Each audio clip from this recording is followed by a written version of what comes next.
आज इस वीडियो में मैं आपको बताने वाला हूं 4 focus areas post negotiation in a construction project. Negotiation के बाद ही निगो जो निगोशिएटर की रिस्पॉन्सिबिलिटी खत्म हो जाती है, that is more there. I tell you by the end of this video you will become expert in this area. Hi, my name is Abhinav Bhardwaj and I am the chair of proud to build construction community, where we help stakeholders like architect, construct corporate managers and business owners in building the buildings beautifully. And in that area, while we were talking with one of the architect, की जो negotiator, जो procurement team होती है customer की, क्या उसका role केवल agency को लाने तक ही होता है कि उन्होंने वर्क ऑर्डर दे दिया और वहां पर खत्म हो जाए? I told them that it is not limited to that area. There are 4 further areas.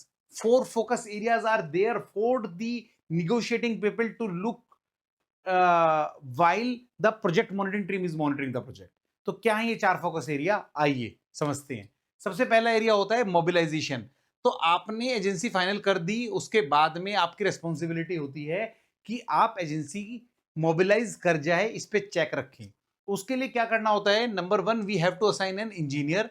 कि प्रोजेक्ट में कौन वो इंजीनियर है जो उस पैकेज को देख रहा होगा, कॉन्ट्रैक्टर से एक्सचेंज कर रहा है, उसको कंफर्टेबल कर रहा है वहां पर काम करना है। उनके रिगार्डिंग अगर एडवांसेस हैं, we have to make sure कि that advances have been processed, because that is the way discussion is happening. और अगर एक किक ऑफ मीटिंग हो जाए तो उससे अच्छा कुछ नहीं हो सकता। But at least these physical materialistic thing should have been happening, कि उनके एडवांसेस, इंजीनियर्स और एक मीटिंग, 3 चीजें अगर हमारी कंप्लीट हो जाती हैं, then the mobilization is there. Ending that meeting we should have the commitment on the labour and the material, कि वो कब आने वाला है। And then the engineer is handed over formally and he starts monitoring the agency. That is the first thing that we should be doing after we have given and issued a work order to a contractor. This is one of the focus area. Let's jump on to the second focus area. The second focus area is to make sure that reviews are happening on the project, right? Reviews are happening on the project. इस review के अंदर में monitoring होनी चाहिए उनके bills के साथ में, कहा उनका ऑर्डर खत्म हो चुका है, सर्टिफिकेशन होनी चाहिए, लेबर मटेरियल्स वो लोग टाइम से मोबिलाइज कर रहे हैं नहीं कर रहे हैं, इन्वेंट्री मटेरियल की साइड पर नहीं है। मतलब typically it is a project review which should be happening on the weekly basis. So review should be happening on the weekly basis and that's what we have to ensure. क्या weekly reviews project पे हो रहे हैं या नहीं हो रहे हैं? We should question our team whether it is happening और not.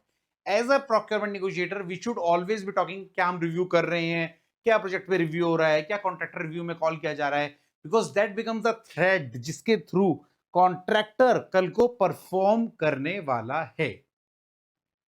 That takes us to the third responsibility which we should be taking care as the negotiator, that is the extension of time. जब ये reviews हो रहे हैं, इस reviews में हमारा interest क्या है?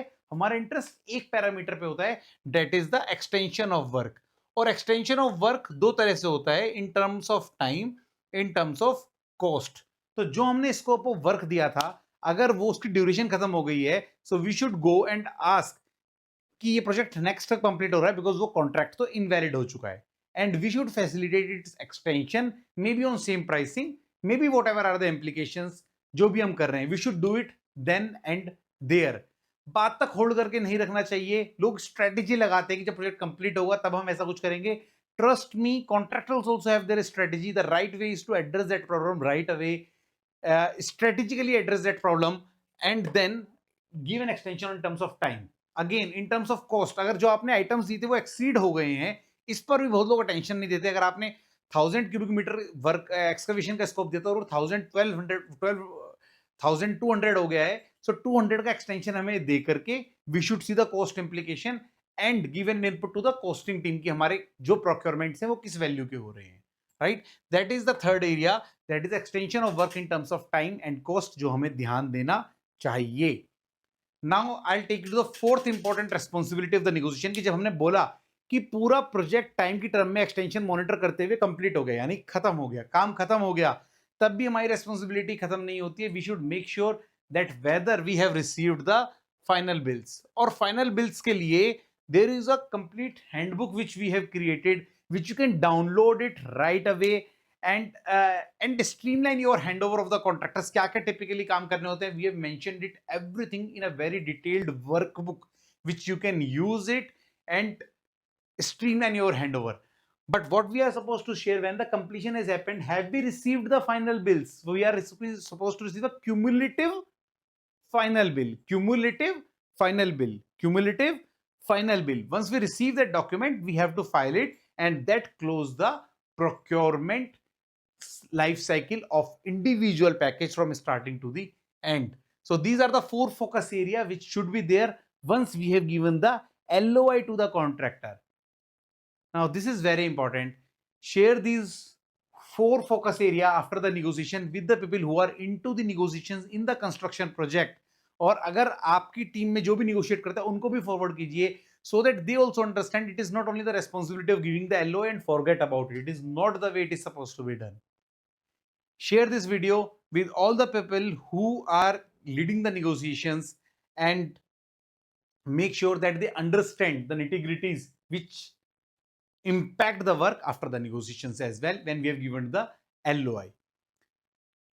And as I've shared in Proud to Build community, you can get access of all these documents, learn about our community. I'm sure you will be able to find out from where you can get the final build documentation. And if you loved this video, please like it, share it with your friends, and see you there in my next video. Thank you.